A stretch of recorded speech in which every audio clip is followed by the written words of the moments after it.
sand in there. So this is going to be a really excellent layer for the bottom here, and I'm hopeful that it'll cover the majority of my logs. Hey guys, it's Anna from Bright Lane Gardens, and today is the day I finally get to fill my raised garden beds with soil and get ready to start my outdoor garden. As you can see, I have a lot of these raised beds behind me to fill, and they're pretty deep, which means I'm going to need a lot of materials to make sure I can get the soil all the way to the top. But I'm on a budget, and I'm going to show you what I'm using around my yard to fill my raised beds on a budget. All right, so we're getting started on my very first raised bed. For reference, this bed here is 5 foot by 2 foot, and it's about 18 inches deep. I bought all of these beds from Vigega.com, and I did an unboxing and assembly video before this, which I'll link in the description so that you can tune in if you're interested in a raised bed like this. Something to note, these raised beds are hollow on the bottom, so these go all the way through to the ground. Now this area that I'm sitting on right now is a nicely mulched area that I want to keep looking nice and clean. So I am going to start with a layer of weed fabric in the bottom just to prevent my soil from spilling out of the sides. I know there's a lot of mixed opinions on weed fabric, and I personally try to avoid it myself, but in this specific circumstance, it was the best choice to prevent my soil from leaking out the bottom of these beds. Now, because I'm going to need so much material to make sure I can fill all of these beds to the top, I wanted to get creative to try to save as much money as possible. I started by thinking, what do I have in abundance on our property? And there's a lot of different things that I could use, but I ended up landing on fallen timber. So these are nice and rotted pieces of wood that have fallen in the woods that surround our home. I'm also using some fill sand that was left over from a previous construction project of ours and some degraded mulch that I've been scraping off of my flower beds as I renovate them. Now, in reality, with a bed this deep, you can really get creative on what materials you're using to fill them. I've seen people use everything from straw to dead leaves. As long as the materials that you're putting in the bottom are organic and will eventually break down into the soil, and as long as they're neither too acidic nor too basic, then they're a great option to put in the base of a bed this deep. If your garden bed is a little bit shallower than this, I don't recommend putting too much organic material at the bottom, as you want to make sure that your roots have enough soil so that they can successfully produce what you want them to produce without degrading the size of the plant overall. To get started, I am going to use this 100% fabric, weed fabric.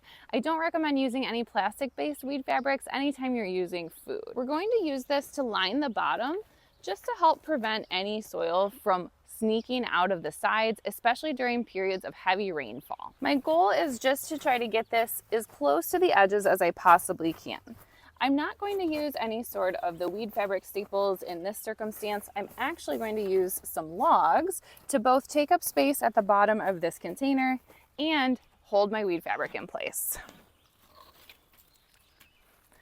All of this wood was harvested from our property. These are just fallen timbers. I do like to use ones that have already started to degrade a little bit. I love it when they're lightweight and have insect holes in them.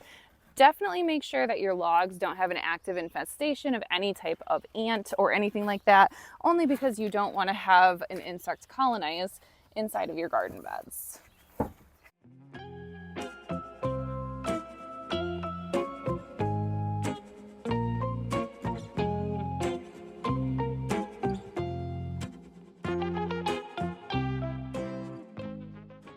It's okay if your logs overlap a little bit, that's completely fine. Like I said, one of the main goals of putting the logs in the bottom outside of holding down that weed fabric is going to be to take up additional space. Something to note on the logs, you really don't want to go any larger than what you see right here. You don't want to pick like a giant fallen tree that you can stick in the bottom here. It just won't decompose rapidly enough to make sense in the bottom of your raised bed. Now that I have my logs in place, I am going to move on to my degraded mulch. This mulch here is mulch that I harvested from our property. This is from old flower beds that I'm trying to revamp one section at a time.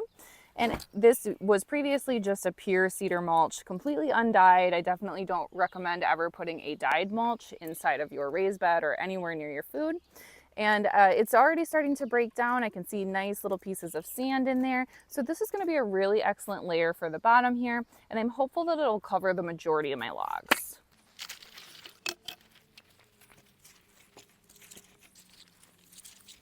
The mulch is also another great filler to help kind of tuck in those edges of the weed fabric, just to make sure that your soil is going on top of it.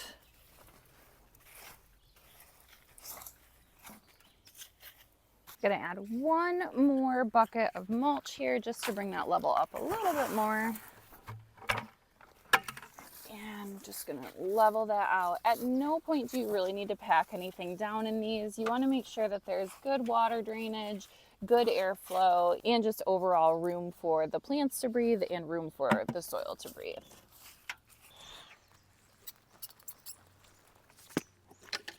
As we get closer to the top of this raised bed and therefore closer to where our actual soil line is going to be, our materials keep getting finer and finer. So we started out with the larger logs on the very bottom, covered that with a layer of degraded mulch, and now we're moving on to this fill stand that we had left over from a construction project a couple years ago. Now this fill sand is certainly not pure by any means. There's a lot of rocks and sticks and just general debris that's intermixed throughout this. Really, we just want a nice, well-draining medium that the roots can sneak into if they need to, that's going to help us get to the top of this container. So I'm gonna go ahead and shovel this in scoop by scoop.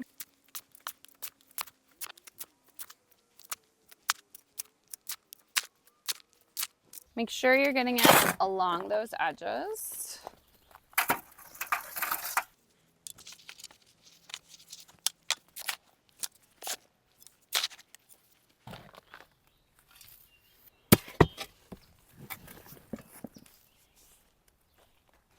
Okay, I have all the sand that I would like in there, and I'm just gonna go ahead and level out the top surface now.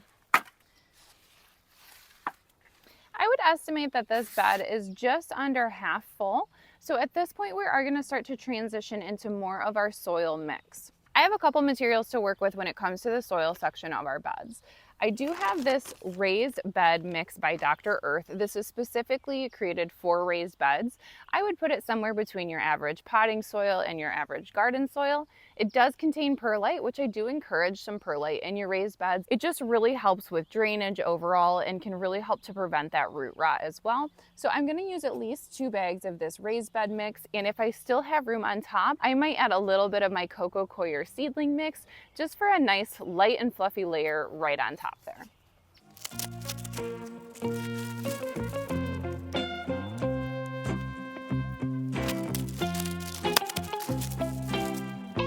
Make sure that you're working through any big soil mixes, as they do tend to clump up during shipping, so you want to make sure that you don't have any hard clumps that your roots won't be able to make it through.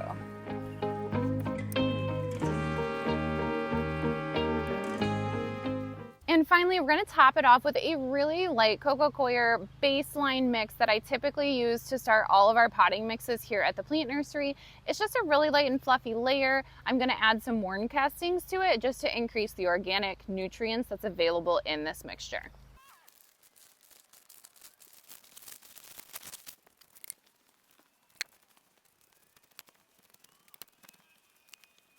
I don't typically fertilize anything in raised beds until at least halfway through the year. Oftentimes these plants start out as seedlings and they grow really quickly, so I like to have bioavailable nutrients such as worm castings or compost available in the soil from the moment that they're planted.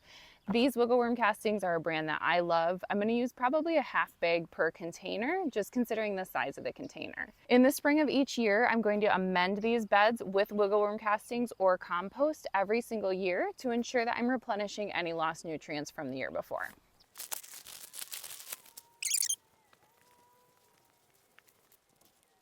We've officially got our first bed filled. You might notice that I'm still sitting about 3 to 4 inches below the rim of this bed here. Whenever I'm using raised beds or containers, I do like to add an inch or 2 of organic cedar mulch to the very top layer. This just really helps with moisture retention, which can save us on some of those really hot sunny days that we get here in northern Michigan. So I did leave this down from the rim a little lower than I typically would. Keep in mind, you never want to fill your containers all the way up to the very top with soil, because you'll run the risk of the soil spilling out of the edges. My first bed is filled and I have several more to go, so I'm going to make a day out of it here at Bright Lane Gardens.